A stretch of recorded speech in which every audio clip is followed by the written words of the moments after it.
Now we turn to the world of Formula One because there's a new leader in the Formula One World Championship. Kimi Antonelli, after 3 races, has the most points out of all the drivers, and he is the youngest driver to ever lead the Formula One World Championship. And while he was a racing prodigy all throughout his junior career, many people had high expectations of him.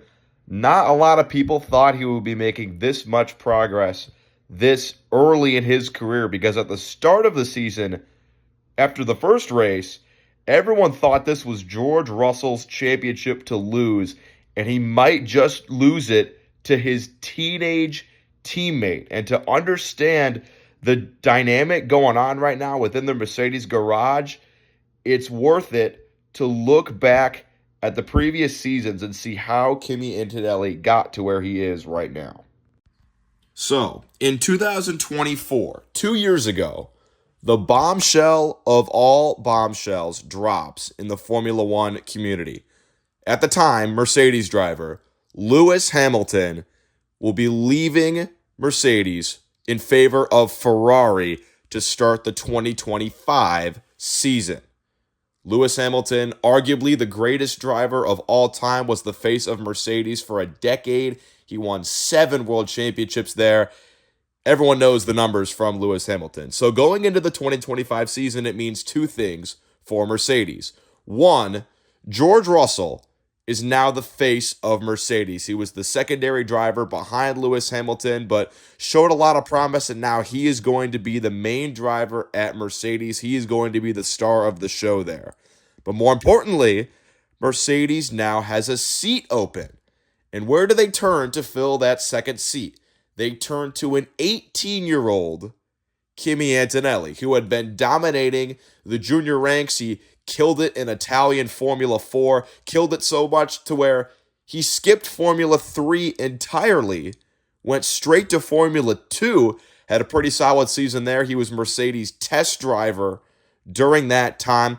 And team principal Toto Wolff says, hey, kid, you're coming up to the big leagues. We want you racing in Formula 1.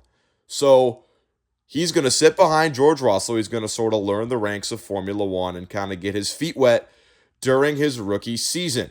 Now, in the 2025 season, the whole season was headlined by McLaren. They were dominating. They won the Constructors' Championship by a mile. They almost lost the Drivers' Championship at the very end, but Lando Norris was able to hold off Max Verstappen to win both championships for McLaren.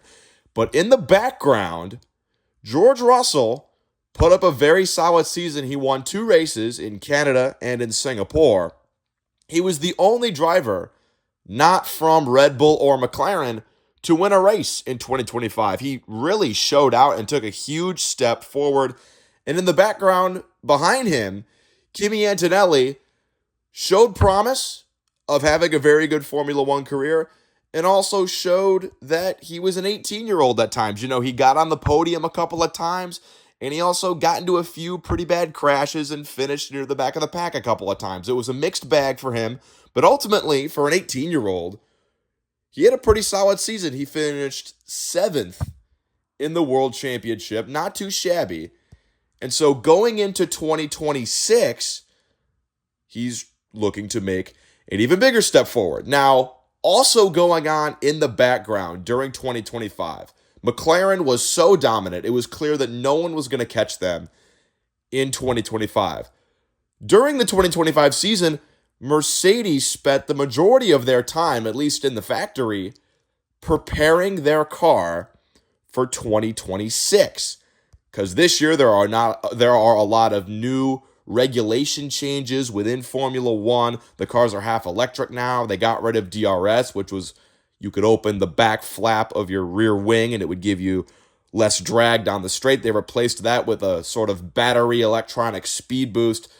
The regulations are entirely different. So Mercedes spent almost all of 2025 preparing for 2026 because they knew they weren't going to catch McLaren. So they turn up to the first race of the season in 2026, first race of the season in Australia, and they have a rocket ship. They are miles ahead of the field. They dominate qualifying in Australia. They're seconds ahead of the field. George Russell starts the race on pole position. Kimi Antonelli starts the race in second. And the race goes kind of how you would expect if you have a vastly superior car to everyone. George Russell wins the race. Kimi Antonelli finishes second. And everyone's looking at George Russell saying, this is his time. You know, he's finally in the spotlight. This is George Russell's championship to lose. And so then Formula One goes to the second race of the season. Kimi Antonelli puts it on pole position. He has the fastest time in qualifying. George Russell is second. The race happens. Kimi Antonelli wins the race. It was his first win of his career. He's the second youngest Formula One driver to ever win a race. And sort of the reaction from everyone was positive. Good for Kimi Antonelli. Congratulations to the kid. He won a race. This prodigy is finally coming up and showing everyone what he's worth. But no one really thought he was a championship contender. It was sort of a, hey, good for Kimi. Glad that the kid did well. We still think this is George Russell's championship. So then the third race of the season comes around in Japan at Suzuka, a pretty fun course.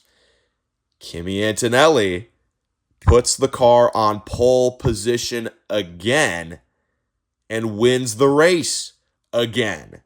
Back-to-back wins for the now 19-year-old Kimi Antonelli. He leads the World Championship. He's the youngest driver to ever lead the Formula One World Championship. And George Russell was not happy about it. Because seemingly overnight, this went from George Russell's championship to he has a fight for it, and Kimi Antonelli might be better than him. Because during the race in Japan, Kimi Antonelli did not get off to a great start. He was running in around 4th or 5th place. Everyone went to the pits. He was out in first place, but on old tires. And then a safety car came around, meaning he was able to pit and not lose as much time. And when the safety car hit, George Russell was irate on the radio, very frustrated. And if you look at George Russell's career, it's hard for him not to be jealous of a Kimi Antonelli, because Kimi Antonelli got to go straight from Formula 3, or straight from Formula 4 to Formula 2, all the way into one of the best teams in F1. George Russell started his career at Williams, a team where it was a miracle if they finished 8th or 9th in a race and got some points. He really had to earn himself with one of the lesser-known Formula One teams and sort of earn his way into Mercedes. And Kimi Antonelli is sort of just sliding in there and taking George Russell's thunder away when it was supposed to finally be his time. It's very clear we have a championship battle on our hands. And Formula One fans sort of have quite a while to sit there and think about this, because unfortunately, the next 2 races have been canceled. There will be no race in Bahrain and no race in Saudi Arabia due to the ongoing conflict in the Middle East. The next race is not till May in Miami, where we're going to learn a lot as to if Kimi Antonelli is ready to fully take a tighter grip on this championship battle, or if George Russell has something to say about it.